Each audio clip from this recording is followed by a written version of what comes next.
Every story has its moment. Mine comes at 1,000 subscribers. Subscribe and be here when the story is finally told. The investigation began without ceremony, as most wartime inquiries did. There was no announcement, no formal declaration that something had gone wrong. The submarine was simply overdue. Its patrol window had closed, the fuel margin for return had passed, and the scheduled transmission point had gone silent. In the Pacific War, silence was not unusual, but it was never ignored. Rear Admiral Thomas Ellery was assigned oversight, not because of seniority alone, but because he had spent most of the war managing submarine losses that did not fit clean explanations. Ellery was not a theorist. Before staff duty, he had commanded destroyers in the Atlantic and later coordinated convoy defense in the Indian Ocean. He understood sonar reports, escort doctrine, and the limits of what records could prove after men were gone. His responsibility now was narrow and immediate. Determine whether the loss indicated a tactical failure, a command error, or an emerging enemy method that had not yet been identified. The missing submarine's commander, Commander William Hart, was already well known within Pacific Fleet circles.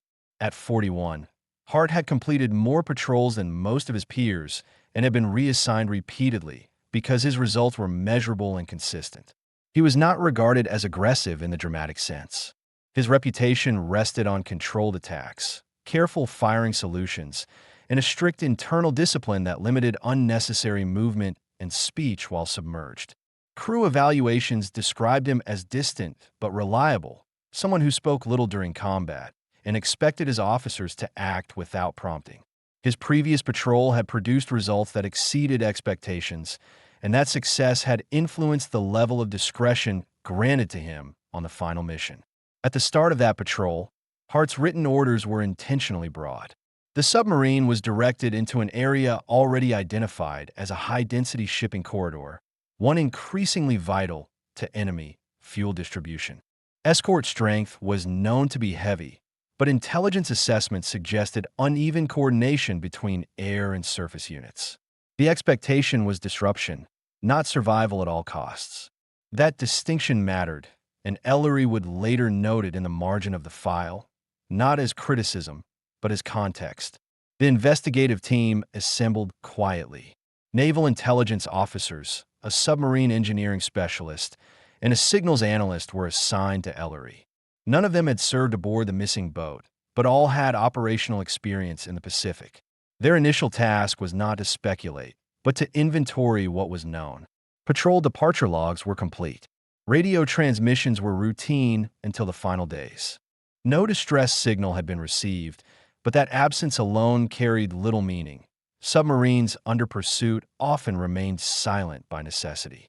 As the first reports were reviewed, a controlled tone was maintained. Enemy shipping losses in the area matched Allied claims with unusual precision.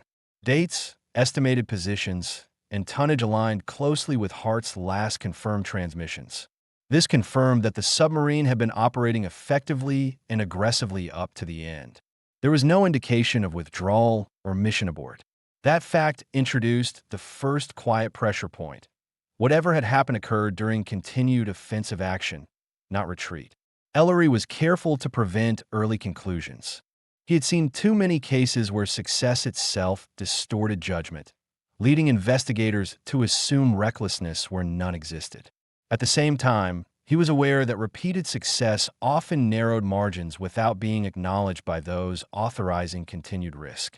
This tension between achievement and exposure was not written into any order, but it shaped every discussion in the room. Emotion was present, but contained. Several members of the team had trained officers now presumed lost. There was no visible grief, only a persistent restraint that came from understanding their role. Their responsibility was not to honor the crew, not yet, but to understand the conditions that led to their disappearance so that others might not follow. That understanding required patience and a refusal to simplify. By the end of the opening phase, the investigation had established its boundaries. The submarine had not withdrawn. It had not signaled distress. Its commander had acted within the scope of his orders. Enemy defenses in the area were known to be improving, but no single tactic had yet been identified as decisive. The case was opened not as a mystery, but as a procedural necessity, an effort to determine whether the war itself had changed faster than the doctrine meant to survive it. On the surface, the process appeared methodical and calm. Beneath it was the unspoken weight carried by every officer in the room. If the cause could not be clearly defined, then the same conditions still existed elsewhere, waiting for another crew operating under the same assumptions. As operations continued under increasingly restrictive conditions, the strain on the submarine itself became measurable. This was not the kind of damage that announced itself through alarms or visible failure. It was cumulative and technical, the result of extended submerged periods, repeated rapid depth changes, and the constant need to maneuver at the edge of detection. Engineering logs later recovered from comparable boats operating in the same patrol zone provided a reliable reference for what the crew would have been managing daily. Battery efficiency declined first. Extended low-speed operations required careful load balancing, and even minor miscalculations shortened available submerged endurance. The chief engineer monitored voltage levels with constant attention, aware that the margin between safe operation and forced surfacing was narrowing. Reports from similar patrols confirmed that this degradation was common and expected, but it placed a growing constraint on tactical freedom. Each additional hour at depth reduced future options. Depth keeping became more demanding. The boat's trim systems had been designed for gradual adjustments, not repeated evasive dives under pressure. Minor valve inconsistencies, within acceptable tolerances individually, required constant correction when operating near the lower limits of safe depth. The diving officer compensated automatically, but the effort increased fatigue and reduced tolerance for error. Nothing failed outright, but nothing functioned effortlessly anymore. Sonar performance also suffered in subtle ways. Near-miss detonations from earlier engagements caused alignment shifts that distorted bearing clarity at longer ranges. Contacts could still be tracked, but distinguishing between escort screws, distant prop wash, and background noise required greater concentration. The sonar team adapted, but the cognitive load increased. Decisions took longer, and certainty became harder to achieve. Inside the pressure hull, the crew felt these changes without always naming them. Sleep cycles shortened. Meals were taken quickly and without conversation. Men conserved movement and avoided unnecessary sound. The atmosphere was not tense in an emotional sense, but compressed, as if the space itself had grown smaller. No one questioned the mission. Discipline held because routine held, but the effort required to maintain both was rising. Hart was fully aware of these limitations. His experience told him that boats rarely failed catastrophically without warning. They failed by narrowing options until the next decision had no safe alternative. He reviewed engineering reports carefully and adjusted engagement parameters accordingly, favoring fewer torpedoes per attack and longer withdrawal periods. These adjustments reduced exposure but also extended time on station, further taxing the boat. The trade-off was unavoidable. Withdrawal would have preserved the submarine, but it would have left high-value traffic unchallenged at a moment when disruption mattered. The weight of command was most evident during these calculations. Hart did not express doubt outwardly, but it was present in the pauses between orders, in the way he confirmed readings twice before committing. He carried responsibility not only for his crew, but for the expectations placed on him by a command structure that measured success in tonnage and timing rather than survivability. That expectation was not imposed explicitly, it was understood. At headquarters, investigators would later note that no formal warning had been issued regarding cumulative mechanical strain under sustained deep operations. Doctrine addressed individual failures, not gradual degradation across multiple systems. This absence was not negligence. It reflected the pace of the war, where adaptation often followed loss rather than prevented it.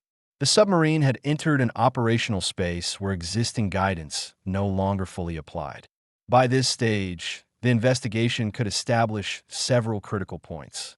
The submarine was not operating with defective equipment in the conventional sense. It was functioning within design limits that had been reached repeatedly and without relief. Crew performance remained professional and controlled. Command decisions reflected awareness of risk, not ignorance of it. What had changed was the environment. The duration, intensity, and compression of operations had combined to erode safety margins that doctrine assumed would still exist. The record now showed a boat still capable of fighting, still achieving results, but doing so with diminishing resilience. The question was no longer whether a single error or failure had occurred. It was whether the conditions themselves had crossed a threshold where even correct decisions carried unacceptable risk. The investigation moved forward with this understanding, aware that whatever followed would test not competence, but endurance of men, machinery, and judgment. The final sequence could only be reconstructed indirectly, assembled from enemy escort logs, convoy movement records, and the absence of any further Allied transmissions. The available data did not provide dialogue or intent, only timing, bearings, and actions recorded under combat conditions. From these fragments, a controlled but increasingly constrained engagement emerged. The submarine detected the convoy at depth, tracking it for several hours before committing to an approach. The formation was compact, tighter than earlier encounters in the same region, with multiple destroyers maintaining fixed relative positions rather than rotating independently. This arrangement reduced gaps and limited lateral movement for an attacker. Hart adjusted accordingly, favoring a stern approach that minimized exposure time at periscope depth. The maneuver required patience and precise speed control, both of which the boat could still provide, though with less margin than before. Periscope observations confirmed a high-value transport near the center of the formation. The decision to attack was not impulsive. It reflected the mission's purpose and the assessment that disengagement at this stage would not significantly reduce risk compared to executing a controlled strike. Torpedo solutions were calculated with conservative assumptions, accounting for reduced firing windows and a likelihood of immediate counterdetection. The crew executed without hesitation, their movements practiced and restrained. The attack succeeded. Enemy records confirmed the transport was hit and later sunk.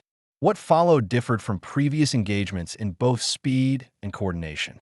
Escort response was immediate and layered. Destroyers did not pursue blindly. They maintained contact zones, exchanging bearing information and tightening the search pattern rather than dispersing. Depth charges were deployed, not in scattered drops, but in structured sequences designed to limit vertical escape. Inside the submarine, the transition from attack to evasion was abrupt. The boat descended rapidly, trim adjustments becoming more frequent as the available depth narrowed. Sound reports indicated multiple escorts overhead, their propeller noise steady and deliberate. The crew remained silent, but the pressure was evident in posture and pace. Orders were brief. Readings were checked and rechecked. Each depth change required careful correction to prevent uncontrolled descent. As the search intensified, maneuvering options diminished further. The water column below offered less clearance than charts had suggested, a discrepancy not uncommon in wartime navigation, but significant under pursuit. Hart faced a sequence of decisions with limited alternatives: reduce speed and risk losing control authority, or maintain maneuverability and accept increased noise. He balanced these factors moment by moment, choosing adjustments that preserve control even as they increased detectability. Depth charge detonations followed in patterns that suggested an intent to force the submarine downward rather than destroy it outright. Explosions were close enough to disrupt instruments and dislodge unsecured equipment, but not catastrophic. The cumulative effect, however, was destabilizing. Depth readings fluctuated. Sonar clarity degraded further. Communication within the control room remained functional, but the margin for correction continued to narrow. Hart's composure did not waver, but the burden of command was evident in the way he absorbed each report before responding. He understood the implications of forced depth under these conditions. Structural limits were known. Exceeding them was not an abstract risk, but a measured threshold. The choice was no longer between evasion and engagement, but between controlled descent and loss of stability. Enemy logs recorded a sustained contact at increasing depth, followed by a sudden loss of sonar return. No surface debris was noted. No oil slick was confirmed. Escort commanders logged the contact as neutralized, but did not claim a definitive kill, consistent with the uncertainty that often followed deep engagements. The convoy resumed its course after several hours, the escorts remaining alert but no longer actively searching. From the Allied perspective, the record ended there. No final transmission, no emergency signal, no indication of a catastrophic event at a detectable depth. The absence itself became a data point, narrowing the range of plausible outcomes. The engagement had followed established patterns until the environment imposed limits that could not be negotiated indefinitely. The investigation now had a defined sequence of actions, a documented enemy response, and a narrowing set of conditions under which the submarine had last been known to operate. What remained was to determine how these elements interacted at the moment control was finally lost, and whether the outcome reflected an error, an adaptation by the enemy, or the unavoidable consequence of sustained pressure in an environment that no longer allowed recovery. The next phase unfolded far from the patrol area, in rooms where the sound of machinery was replaced by paper, recorded signals, and measure voices. The investigation entered a more difficult stage, not because evidence was scarce, but because interpretation now carried consequence. The absence of survivors meant that every conclusion would stand without contradiction, shaping doctrine, reputations, and future decisions. Initial assessments focused on command conduct. This was standard procedure, not suspicion. Losses without debris or distress signals often prompted questions about tactical judgment, particularly when the commander involved had a record of repeated success. Analysts reviewed attack reports from earlier patrols, looking for patterns that suggested overextension or habitual risk-taking. What they found instead was consistency. Hart's methods had not changed.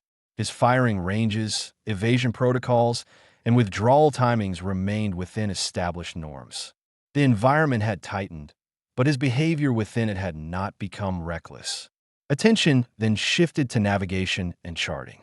Hydrographic data for the region was reviewed in detail, including pre-war surveys and wartime updates. Investigators identified discrepancies between charted depth and actual seabed contours, especially in areas affected by sediment movement and limited surveying. These discrepancies were not unique to the patrol area, but under forced ascent, even minor errors could have significant impact. Responsibility for chart accuracy was distributed across multiple commands and predated the patrol by years, complicating any attempt to assign fault. Engineering specialists were brought in to evaluate the likelihood of mechanical failure under the recorded conditions. They reconstructed probable depth profiles based on enemy sonar logs and known evasion patterns. Their findings suggested that the submarine likely remained structurally intact beyond its nominal test depth for a limited period. This was not unprecedented. Boats had survived brief excursions beyond design limits before. What mattered was duration and stability. Repeated depth corrections under stress increased the probability of localized structural failure without immediate hull collapse, particularly in systems already affected by cumulative strain. Parallel to these technical reviews, intelligence officers examined enemy records more closely. Among the recovered documents was a report from an escort commander describing a depth charge deployment pattern intended to maintain pressure rather than achieve immediate destruction. The goal was to deny the submarine the ability to stabilize at shallower depths, forcing continuous descent and correction until control was lost. This approach was not widely documented elsewhere and had not been incorporated into Allied threat assessments at the time. Its presence reframed earlier assumptions about the engagement. As this information was integrated, earlier suspicions began to lose weight. The notion that the submarine had been lost due to a single poor decision became increasingly difficult to sustain. Each action taken during the engagement aligned with existing training and doctrine. The problem was not execution, but expectation. Doctrine assumed that evasion space would remain available if procedures were followed correctly. In this case, the environment and enemy response had removed that assumption without warning. Ellery reviewed the evolving conclusions with caution. He understood the institutional pressure to identify a clear cause, preferably one that could be corrected through revised orders or disciplinary action. But the evidence resisted simplification. Assigning responsibility to Hart would have required ignoring the documented changes in enemy behavior and the absence of guidance addressing cumulative operational compression. At the same time, attributing the loss solely to enemy action risked obscuring the role of Allied assumptions that had not kept pace with conditions. The investigation reached a critical balance point. The submarine had not been lost through negligence or defiance of orders.